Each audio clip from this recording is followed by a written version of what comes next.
오늘은 우리 교회가 추수감사절로 지키는 날이면서 또한 구세주의 오심을 기다리는 강림절 첫째 주일이기도 합니다.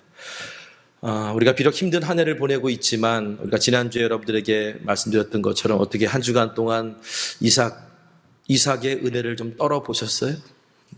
얼마나 좀 거두셨습니까? 우리가 한번 깨달아야 될 것이 정말 어떻게 보면 행복해서 감사한 것이 아니라 감사해서 행복해진다는 것을 오늘 우리 감사절기를 지키면서 깨달아하는 은혜가 있기를 소망합니다. 또 예배 시작 전에 구세주의 오심을 기다리는 강림절의 시작을 알리는 기다림의 초를 켰습니다. 첫 번째 기다림의 초인데요.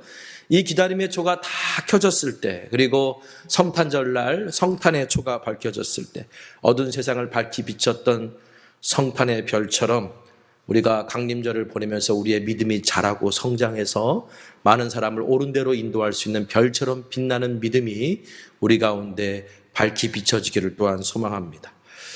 베들레헴 작은 고을에서 하나님의 언약을 믿고 신실하고자 했던 나오미, 룻, 보아스를 통해서 그리스도가 오시는 길이 예비되었듯이 마찬가지로 우리는 아무것도 아닌 존재들이지만 우리의 믿음과 순종을 통해서도 다시 오실 그리스도의 길이 예비되고 있음을 오늘 말씀을 통해 또 깨닫게 되는 강림절이 되기를 또한 소망해 봅니다. 오늘 그래서 룻기 5번째 말씀을 여러분들과 함께 좀 나누고자 합니다. 지난 시간 은혜 입기를 구하면서 그러면서 나갔던 룻이 한 달 품삯에 해당하는 한 에바의 보리를 들고 돌아왔다 그랬어요. 이것을 본 나오미가 깜짝 놀랐습니다. 도대체 이 모압 여인 룻이 내 며느리가 베들레헴에는 처음 왔는데 어떻게 저렇게 많은 보리를 들고 돌아올 수 있을까? 그러면서 나오미가 본능적으로 깨달은 게 있었어요. 하나님의 은혜, 하나님의 헤세드가 지금 우리 가운데 함께하고 계시는구나. 이것을 이제 나오미가 깨달았던 거예요. 여러분, 하나님께서는요, 주의 날개 아래로 보호받고자 온 이들을 외면하지 않으시고 품어주시는 신실한 사랑의 하나님이신 것을 믿으시기 바랍니다. 그래서 성경은 그 하나님을 이렇게 소개합니다. 신명기 7장 9절 세번역 성경으로 우리 함께 같이 읽겠습니다. 시작. 그러므로 당신들은 당신들의 하나님이 참 하나님이시며 하나님이심을 알아야 합니다. 주님을 사랑하고 주님의 계명을 지키는 사람에게는 천대에 이르기까지 그의 언약을 지키시며 또 한결같은 사랑을 베푸시는 신실하신 하나님이심을 알아야 합니다. 주님을 사랑하고 주님의 계명을 지키는 사람에게 천대까지 하나님께서 약속을 지키시고 그리고 변함없이 은혜를 베풀어 주시는 신실하신 사랑의 하나님이라는 것을 알아야 된다라고 성경은 우리에게 말하고 있는데 오늘도 우리가 그 하나님을 알고 고백할 수 있는 우리 모두가 되기를 또한 소망합니다. 여러분, 이삭 줍는 은혜를 구하던 룻이 보아스의 밭으로 찾아간 것이 우연이 아니고 섭리이듯이 신실하신 사랑의 하나님께서는 지금도 오늘 우리들을 섭리 가운데로 인도하고 계십니다. 그렇다면 이 하나님의 섭리를 우리가 어떻게 깨달을 수 있을까요? 저는 오늘 생각해 보면서 은혜를 감사하는 사람만이 하나님의 섭리를 발견할 수 있구나라는 것을 오늘 말씀을 통해 알게 되었어요. 흔히 인생을 퍼즐 맞추는 그 그림이 있죠. 그림을 조각조각 내서 이게 맞추는 그 그림에 비유하기도 해요. 그러니까 퍼즐 한 조각, 그 조각 하나를 우리의 인생의 한 날로 치면 여러분 우리는 얼마짜리 그 퍼즐 조각을 맞춰야 되는 그림일까요? 우리 인생은. 흔히 인생 80이라 그러면 우리 계산 빠르신 분들 빨리 계산해 보세요. 인생 80이라 우리는 몇 조각짜리 퍼즐을 맞추는 그림일까요? 대략 3만 조각 될 것 같습니다. 그렇죠? 3만 조각. 여러분 퍼즐 맞춰보셨어요? 1000피스짜리, 2000피스짜리 퍼즐 맞추면 그 생각보다 어렵습니다. 그래서 맞추다가 집어 던진 거 몇 개 있어요. 난 도저히 못하겠더라고요. 근데 여러분 우리의 인생의 퍼즐을 3만 퍼즐이라고 생각해 보세요. 그걸 어떻게 맞춰요? 어쩐지 인생이 힘들어요. 어쩐지 이게 다 이해가 안 되는 것들이 너무 많아요. 그렇죠? 그런데 그래서 그런지 몰라도 꼭 우리에게 일어난 일들은 지나고 나서야 그 의미가 깨달아지고요. 지나고 나서야 하나님의 은혜가 발견될 때가 많은 것 같습니다. 여러분, 그런데 지나온 삶의 퍼즐을 맞추고 하나님의 섭리를 빨리 깨달을 수 있는 방법이 하나 있어요. 그게 뭐냐면 감사하는 겁니다. 감사할 것을 찾고 감사의 눈으로 우리의 지나온 삶을 되돌아보면 우연으로 여기던 지난 일들이 마치 퍼즐 조각처럼 맞춰지면서 이게 하나님의 섭리였구나 라고 깨달아지더라는 거예요. 여러분, 그래서 어떻게 보면 절기를 지킨다는 게 중요한 것 같습니다. 어떤 사람들은 그래요. 이 시대에 성경에 나와 있는 그 절기들을 지키는 것이 무슨 의미가 있냐고. 또 특별히 감사절기는 우리랑 맞지도 않는데 지키는 것이 무슨 의미가 있냐고 이렇게 말하는 사람들도 있지만, 그런데 여러분, 감사절을 지키면서 오늘 우리가 하는 것 중에 하나가 뭐냐면 막 앞만 보고 달려오다가 잠깐 멈춰서서 뒤를 돌아보잖아요. 지나온 삶을 돌아보면서 하나님께서 나를 통해 지금 어떻게 해오셨는지를 발견하고 깨닫게 되지 않습니까? 여러분, 가던 길을 멈추고 감사의 눈으로 지난 삶을 되돌아볼 수 있는 것만으로도 우리가 감사절을 지킨다는 것이 얼마나 중요한 건지, 감사로 하나님의 섭리를 깨닫게 되는 오늘이 되기를 간절히 소망합니다. 우리 나오미와 룻 이야기로 다시 돌아오면요, 나오미는 룻이 가져온 한 달치 품삯에 해당하는 이 한 에바의 보리에 놀랐지만 그 보리에 놀란 게 아니라 사실은 거기에 숨겨진 이야기에 놀라고, 그리고 그 숨겨진 이야기를 궁금해했던 거예요. 그래서 나오미가 룻에게 이렇게 묻습니다. 우리 19절 상반절 같이 읽어보겠습니다. 자, 시작. 시어머니가 그에게 이르되 오늘 어디서 주었느냐? 어디서 일을 하였느냐? 너를 돌본 자에게 복이 있기를 원하노라 하니, 지금 나오미가 룻에게 야, 이거 어디서 주었니? 이렇게 질문을 해놓고 금방 또 말을 바꿔서 어디서 일을 했니? 라고 물어요. 첫 번째 질문은 장소를 물은 거예요. 근데 두 번째 질문은 밭의 소유주가 누구인 줄 물은 거예요. 처음에는 장소를 물었다가 그러다가 그 밭의 주인이 누구냐고 물은 거예요. 여러분, 나오미는 알았어요. 이 이삭을 어디서 주었느냐 이게 중요한 게 아니야.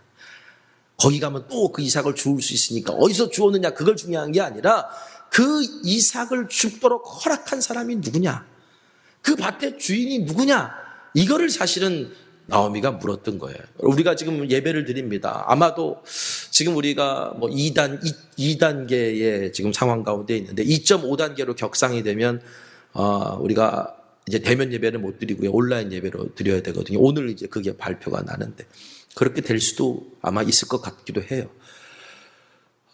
그런데 여러분, 지금 오늘 우리가 이 자리에서 예배를 드리지만 우리가 어느 자리에서 이곳에서 예배를 드리든 아니면 가정에서 온라인으로 예배를 드리든 아니면 지금 뭐 이 직장에서 일터에서 시간을 내서 예배를 드리고 계시든 어디에서 이런 걸 얻었느냐 이게 사실 중요한 게 아니라 거기서 은혜를 주신 분이 누구냐, 지금 우리에게 은혜를 베풀고 계시는 분이 누구냐, 그것이 중요하다고 지금 나오미는 알고 있었고 그것을 물은 거예요. 여러분, 오늘 우리도 어디서 예배를 드리든지 하나님의 은혜를 잊지 않는 자 되기를 간절히 소망합니다. 우리의 삶이 앞으로 어떻게 변하든지 은혜 주시는 분만 바라볼 수 있는 저와 여러분 되시기를 바랍니다. 여러분, 나오미는요, 룻을 선대했던 사람, 그 사람을 통해서 하나님께서 지금 우리에게 여전히 은혜를 베풀고 계시다는 사실을 깨닫게 됐어요. 룻기식으로 말하면 그거예요. 지금 룻과 나오미가 베들레헴으로 돌아올 때 왜 돌아왔어요? 지금 베들레헴 땅에서 하나님께서 그들과 함께 하셔서 다시 가뭄이 끝나고 추수하게 된다는 소식을 듣고 돌아온 거잖아요. 룻기식으로 표현하면 베들레헴은 빵집이니까 빵 냄새가 솔솔솔 나는 걸 보고 왔단 말이에요. 근데 정작 베들레헴에 왔는데 아직 빵을 확인을 못했어요.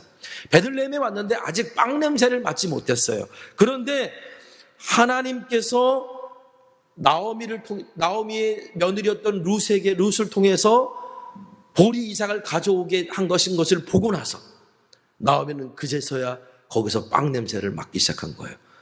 야, 하나님이 우리와 함께 하셔서 하나님이 우리와 함께 하신다는 이 귀한 은혜의 증거들이 바로 여기에 있네 라고 하면서 나오미가 감사하게 되는 겁니다.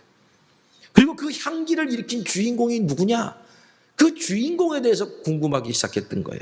여러분 고린도후서 2장 15절에 보면 우리는 구원받는 자들에게나 망하는 자들에게나 하나님 앞에 그리스도의 향기니 그랬어요. 여러분 오늘 어떤 스킨을 바르고 오셨습니까? 어떤 향수를 혹시 뿌리고 오신 분들 있으세요?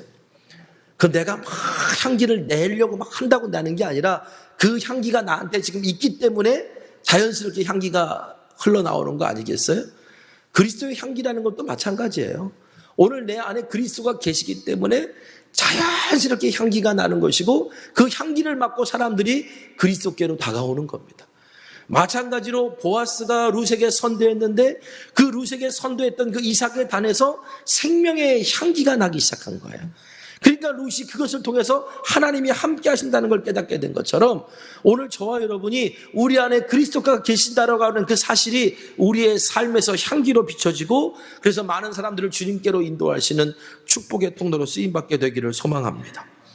그 나오미가 물은 거예요. 도대체 그 사람이 누구냐? 라고 그 사람 정말 복 받기를 원한다 라고 물었더니 룻이 이렇게 대답합니다. 19절 하반절 같이 읽겠습니다. 19절 하반절. 자, 시작. 누구에게 이랬는지를 시어머니에게 알게 하여 이르되 오늘 일하게 한 사람의 이름은 보아스이니이다 하는지라. 오늘 일하게 한 사람의 이름이 누구라고요? 보아스다. 자, 보아스라는 말을 듣자마자 나오미의 귀가 확 열리고 정신이 번쩍 났어요. 보아스? 아니 그 사람이었다고? 그러면서 아치 흥분한 사람처럼 이제 갑자기 나오미의 말이 막 많아져요. 오늘 성경 봅시다. 우리 20절 상반절 같이 읽겠습니다. 20절 상반절 시작. 나오미가 자기 며느리에게 이르되 그가 여호와로부터 복 받기를 원하노라. 그가 살아있는 자와 죽은 자에게 은혜 베풀기를 그치지 아니하는도다. 보아스라는 말을 듣고 나오미가 너무 놀라서 뭐라고 말하냐면 그 사람이야말로 복받을 사람이다. 그는 살아있는 사람이나 죽은 사람에게 은혜를 베푼 사람이다. 이게 무슨 말이냐면 유추해 보건대 10여 년 전에 나오미가 자기 남편 엘리멜렉과 두 아들과 함께 베들레헴을 떠날 수밖에 없었던 이유가 있었을 거 아니에요. 힘들고 어려웠을 거 아닙니까? 그런데 그 10여 년 전에도 자기 죽은 남편 엘리멜렉에게 선대했던 사람, 죽은 남편 엘리멜렉과 그 가족, 그 나오미의 가족을 위해서 도와줬던 그 사람이 보아스인데, 그런데 10년이 지난 지금도 변함없이 이렇게 선대하는 삶을 살고 있으니 하나님 이런 사람을 복 주셔야 되는 것 아닙니까? 라고 지금 나오미가 너무 감격해서 지금 하나님 앞에 고백하고 있는 거고요. 이 고백의 뒤에는 보아스를 통해 변함없이 은혜 주시는 하나님을 향한 감사의 고백이 담겨 있는 거예요. 여러분, 은혜 주시는 분이 누구신 줄 알고 감사할 수 있는 저와 여러분 되시길 간절히 소망합니다. 은혜를 주시는 분이 누구신 줄 알고 감사하게 되면 그때부터 생기는 게 있어요. 뭐냐면 희망과 기대예요. 희망과 기대가 생기면 그 다음부터 또 생기는 게 있어요. 미래를 향해서 꿈을 꿀 수 있게 되는 거예요. 여러분, 우리가 미래를 향해서 왜 꿈을 못 꿔요? 희망이 없고 기대가 없기 때문에 꿈을 못 꾸는 거예요. 희망이 사라져서 도저히 미래를 꿈꿀 수 없었던 사람이 나오미였는데 감사를 통해 하나님의 섭리를 깨닫고 지나온 삶만 하나님께서 이끌어 주신 게 아니고 지금만 하나님이 인도하시는 것이 아니라 장래의 일도 미래도 하나님께서 이끌어 주신다라고 하는 그 섭리를 믿게 되니까 이 나오미가요, 오늘 성경을 보면 꿈꾸기 시작해요. 나오미가 꿈꾸는 장면이, 나오미가 막 소망을 가지는 장면이 어디 나와요? 라고 물으신다면 우리 20절 하반절 한번 같이 읽어보겠습니다. 자, 시작. 또 그에게 이르되 그 사람은 우리와 가까우니 우리 기업을 물을 자 중에 하나이다 하니라. 그 사람은 우리와 가깝다는 말은 친족이라는 뜻이고요. 기업을 물을 자라고 하는 뜻은, 기업을 물으는 자라는 말은 히브리어로 고엘이라고 그래요. 고엘. 그럼 기업을 물으는 게 뭘까? 하나님께서는 율법적으로 기업을 물어야 된다라고 율법으로 명령하셨어요. 그럼 기업을 물은다는 게 뭘까? 레위기 25장 25절 한번 읽어보겠습니다. 시작. 만일 내 형제가 가난하여 그의 기업 중에서 얼마를 팔았으면 그에게 가까운 기업 물을 자가 와서 그의 형제가 판 것을 물을 것이요. 이랬어요. 자, 여기서 기업을 땅이라고 먼저 규정을 합니다. 하나님께서 약속의 땅으로 이스라엘 백성들을 인도하시고 이제 제비 뽑아서 각 지파별로 각 가문별로 땅을 허락하셨어요. 그게 기업이에요. 그러니까 하나님께서 처음에 주셨던 것, 그 처음에 주셨던 것을 잃지 않는 게 그게 기업을 가진 자의 소명이에요. 근데 문제는 우리가 땅을 받았는데 똑같이 농사를 짓다가 그 농사 짓는 사람이 병들 수 있잖아요. 그래서 농사를 못 짓잖아요. 농사를 못 짓게 되니까 당연히 열매를 못 얻고, 그러다 보니까 당연히 먹을 게 없고, 먹을 게 없다 보니까 누군가에게 꿨을 거 아니에요. 내년에 일해서 갚을게. 그리고 내년에 돼서 몸이 나아가지고 열심히 일했는데 하필은 멧돼지가 와가지고 그걸 다 파먹어버렸네. 우리 밥만. 그러니 어떻게 해요? 갚을 게 없잖아요. 그러니까 또 꿔요. 이러다 보니까 이렇게 안 좋은 일만 계속 겹치다 보니까 이제는 이 땅을 내가 가지고 있을 수가 없어서 땅을 팔아야 되는, 뺏겨야 되는 그런 상황이 찾아온 거예요. 그때 이것은 기업이니까 친족들 중에, 가문 중에 기업을 물을 자가 대신 그 빚을 갚아주고 그 기업이 다른 곳으로 넘어가지 않게 가문 안에 지켜라. 이게 기업 물음의 기본적인 명령입니다. 그런데 이 기업 물음은 땅만 해당되는 게 아니고 성경을 보면 형이 이제 자식을 낳지 못해 죽었어요. 그러면 동생은 형수를 아내로 맞아서 그래서 거기서 자식을 이어가게 하게 하는 어떤 하나의 그런 의무가 있었습니다. 이걸 형사 취수제라고 하는데 이 형사 취수제도 다른 말로 하면 바로 기업 물음이에요. 그 당시는요, 자식이 없는 여인은 특히 젊은 여인일수록 살기 어렵고 힘든 상황 속에 던져질 수밖에 없었어요. 그래서 하나님께서는 그들을 보호하는 법을 하나 만드시는 것이 기업 물음이고, 두 번째는 뭐냐면 기업이 끊어지지 않게 하는 것도 기업을 지키는 것 중에 하나였어요. 자, 우리 신명기 25장 5절에서 6절 말씀을 같이 보겠습니다. 자, 시작. 형제들이 함께 사는데 그중 하나가 죽고 아들이 없거든 그 죽은 자의 아내는 나가서 타인에게 시집가지 말 것이요 그의 남편의 형제가 그에게로 들어가서 그를 맞이하여 아내로 삼아 그의 남편의 형제된 의무를 그에게 다 행할 것이요 그 여인이 낳은 첫 아들이 그 죽은 형제의 이름을 잊게 하고 그 이름이 이스라엘 중에서 끊어지지 않게 할 것이니라. 이게 이 원리를 지금 우리 문화를 보면 이게 말이 되는 이야기라고 할지 모르겠지만 중요한 거는 하나님께서 어떤 율법을 우리에게 명령하실 땐 그 정신이 무엇인지를 아는 게 대단히 중요한 거거든요. 아까 얘기했처럼 자식 없는 여인을 보호하는 법이기도 했고요. 하나님께서 주신 기업이 끊어지지 않게 하는 것, 하나님이 우리에게 주신 것이 끊어지지 않게 하는 것이 신앙의 중요한 의무였다라고 하는 거예요. 그러므로 이 기업 물음의 정신은 다른 것이 아닙니다. 고통의 값을 지불하고 삶을 회복시켜주는 것, 이것이 바로 기업 물음의 정신이었다는 거예요. 여기서 나온 말이 대속, 구속 이런 말입니다.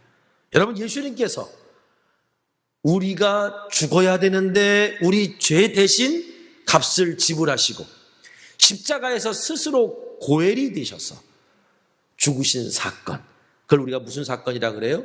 구속의 사건, 대속의 사건이라고 부르잖아요. 이게 바로 기업 물음이에요. 기업 물음이에요. 그런데 여러분, 성경을 또 읽어보면 아무리 기업을 물을 자여도 반드시 그 의무를 감당하는 건 아니었어요. 왜냐하면 기업을 물을 때는 경제적 손실이 따라오고 육체적 시간적인 희생이 따라오기 때문에. 그러니까 의무가 반드시 해야 되는 의무가 아님에도 불구하고 한다는 것 자체가 얼마나 귀하고 큰 은혜입니까? 그렇잖아요? 그런데 만약에 지금 다른 사람이 있을 거예요. 내가 못하면 다른 사람이 하면 되는 거예요. 그런데 나도 안 했고 다른 사람도 안 했고 그 가문 중에 아무도 해주는 사람이 없어. 그래서 결국 이 땅을 빼앗겼어. 그렇게 되면 어떻게 해야 돼요? 그건 죄예요. 그리고 그 가문의 부끄러움이고 수치예요. 문제는 이것을 죄로 알고 부끄러움으로 알고 수치로 알면 그나마 다행이게요. 문제는 하나님의 율법을 지키지 않는 것. 그냥 내가 손해보는 게 싫어서 하나님께 주신 의무를 감당하지 않는 것, 이걸 죄로 여기지 않고 부끄러움으로 여기지 않는 시대에 살고 있었던 게 문제죠. 지금 나오미가 살던 시대가 그랬어요. 나오미가 살던 시대는 하나님 말씀대로 살아가는 그 존귀한 사람들, 하나님의 언약을 지키기에 신실했던 그런 사람들을 눈씻고 찾아보도 별로 없는 그런 시대, 말씀이 희귀하고 이상해 보이지 않던 그런 시대였어요. 그러니까 나오미가 베들레헴에 돌아왔을 때도 나 같은 사람에게, 우리에게 누가 기업 물을 자가 되어줄까? 누가 고엘이 되어줄까? 다 힘들고 어려운데 우리는 끝났어. 그건 생각조차 하지 않았던 사실이었는데, 그런데 룻이 나에게 친절을 베푼 사람이 보아스예요 라는 얘기를 듣자마자 생각이 바뀐 거예요. 보아스라고? 그 사람은 우리와 가까우니 우리 기업을 물어줄 중에 하나다라고 하는 말은 10년 동안 하나도 변하지 않는 보아스의 모습을 보니 그의 신앙과 성품이라면 보아스가 우리의 기업을 물어줄 수도 있는 고엘이 될 수 있겠구나라고 하는 기대를 품기 시작했다는 겁니다. 그래서 나오미가 꿈꾸기 시작한 거예요. 아무도 이 일을 해줄 줄 알았는데, 아무도 하나님 말씀을 지키는 사람이 없을 줄 알았는데, 그런데 아직도 신앙을 지키는 사람이 있구나, 말씀대로 사는 사람이 있구나, 이 사실을 나오미가 깨닫고 다시 꿈꾸기 시작했다는 거예요. 물론 룻이 나오미가 왜 이런 의도로 이야기했는지 처음부터 알지 못했어요. 왜냐하면 룻은 그런 꿈조차 꿀 수 있는 자격이 안 되는 사람이라고 생각했거든요. 여러분 성경 봅시다. 우리 21절 한번 읽어보겠습니다. 21절 시작. 모압 여인 룻이 이르되 그가 내게 또 이르기를 내 추수를 다 마치기까지 너는 내 소년들에게 가까이 있으라 하더이다 하니. 자, 모압 여인 룻라고 성경이 이렇게 말해요. 누가 이렇게 말하는 거예요 지금? 성경을 쓴 기자가, 성경을 이 룻기를 쓴 사람이 지금 말하는 거예요. 모압 여인 룻이라고. 여러분 이 룻기에서 모압 소녀예요 라고, 모압 여인이에요 라고 말하는 거는 비하하는 말이라 그랬죠. 비하하는 말. 그러니까 지금 보아스의 종이 룻을 가리켜서 저 여자 모압 소녀인데 아직도 저러고 있어요 라고 말하는 비하하는 말인데, 아니 성경을 쓴 저자가 왜 여기다가 모압 여인 룻이라는 말을 굳이 콕 집어서 썼을까? 룻이 그렇게 써도 다 알아듣는데 왜 모압 여인 룻이라고 구체적으로 콕 집어서 말했을까요?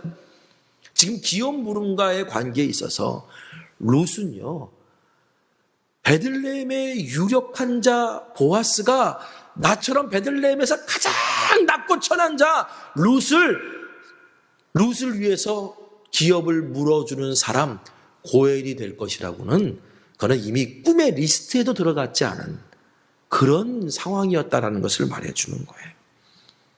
그런데 나오미가 룻에게 이 꿈을 꾸게 만들어요. 어떻게 보면 룻기는, 여러분 룻기의 주인공이 누구일 것 같아요? 저는 처음에 룻기의 주인공은 룻인 줄 알았는데, 그런데 성경을 가만히 읽어보면서 묵상하다 보니까 룻기의 주인공은 룻이 아니라 나오미야. 나오미. 신앙을 잃어버리고 꿈을 잃어버렸던 나오미가 베들레헴으로 돌아와서 다시 회복되는 이야기, 다시 기쁨을 되찾아가는 이야기가 룻기더라고요. 나오미가 다시 꿈꾸기 시작했을 때 나오미는 룻을 꿈꾸게 만들었어요. 도저히 꿀 수 없는 꿈을 꾸게 만들었다는 거예요. 여러분, 우리로 하여금 말씀대로 살고 하나님의 약속의 말씀이 이루어진다는 그 믿음을 포기하게 만드는 현실이 여러분 가운데는 어떤 것이 있습니까? 우리를 꿈꾸지 못하게 하고 그 꿈을 포기하게 만드는 현실이 여러분 가운데는 어떤 것이 있습니까? 그런데요, 우리의 죄를 대속해 주시고 친히 기업 물어주시는 예수님은 바로 오늘 우리를 어떤 상황에도 꿈꾸게 하시는 분이신 것을 믿으시기 바랍니다.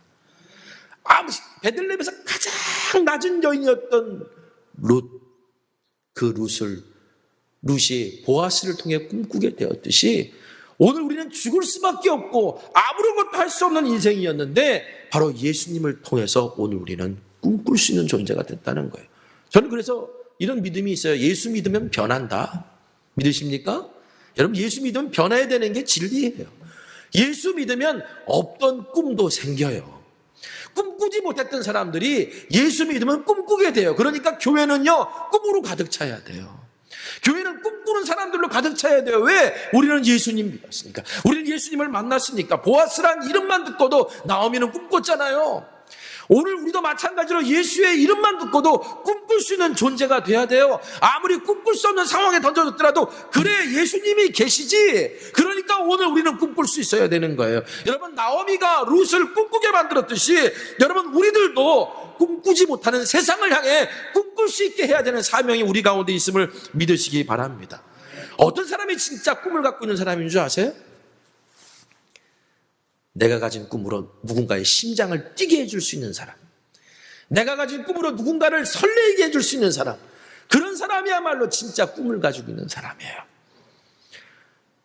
지금 제가 한 얘기는 우리 교회 비전선언에 담겨져 있어요. 우리 성전교회는 어떤 교회예요?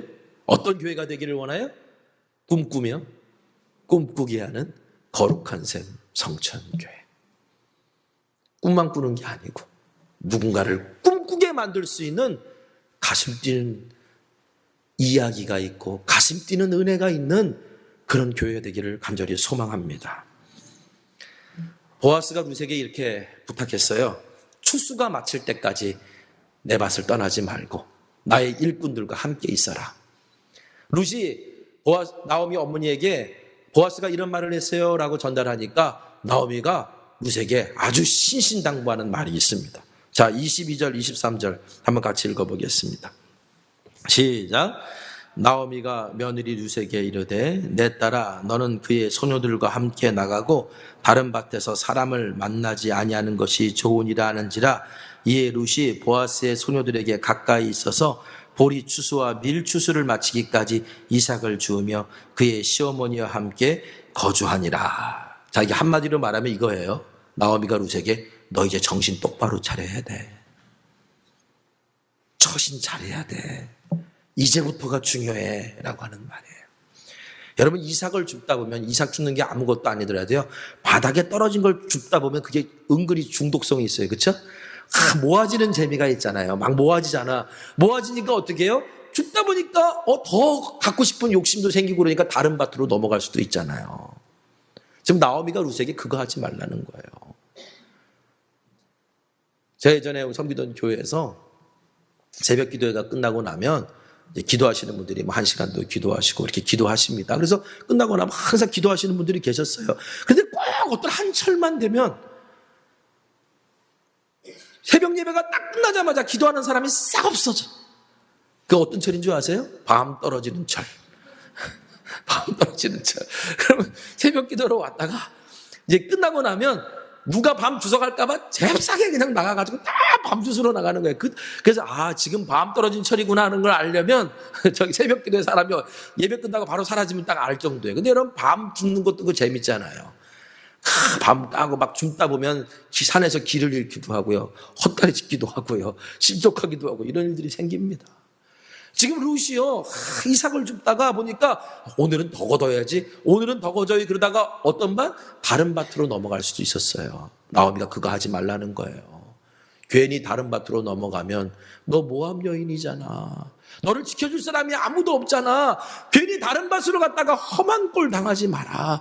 그리고 보아스가 말한 대로 약속을 지켜. 이 밭에만 머물러 있어. 그 일꾼들과만 함께 있어. 7주 동안, 앞으로 7주 동안 보리와 추수를 타작하는 기간 동안 너는 그 약속을 신실하게 지켜야 돼. 그러면 보리와 밀을 추수하는 그 타작하는 그때 우리가 지금 품고 있는 이 꿈도 함께 영구로 추수하게 될 줄 몰라. 지금 나오미가 룻에게 그런 부탁을 하는 거예요. 여러분, 올해 이제 몇 주 안 남았습니다. 오늘까지 뭐 한 5, 6주 남았잖아요. 그렇죠? 몇 주 안 남았어요. 제가 오늘 이 말씀 이렇게 묵상하면서 다음 주도 여러분들 얼굴을 이렇게 보고 예배 드릴 수 있으면 참 좋겠는데 그렇지도 못할 수도 있겠다라는 생각을 해요. 그렇지 못할 수도 있겠다. 연말까지 여러분의 얼굴을 내년에 볼 수도 있겠구나. 이대로만 계속 흘러가면 그런 마음 때문에 말씀을 준비하면서 착잡하다가 오늘 말씀을 읽으면서 그런 위로를 받았어요. 그래.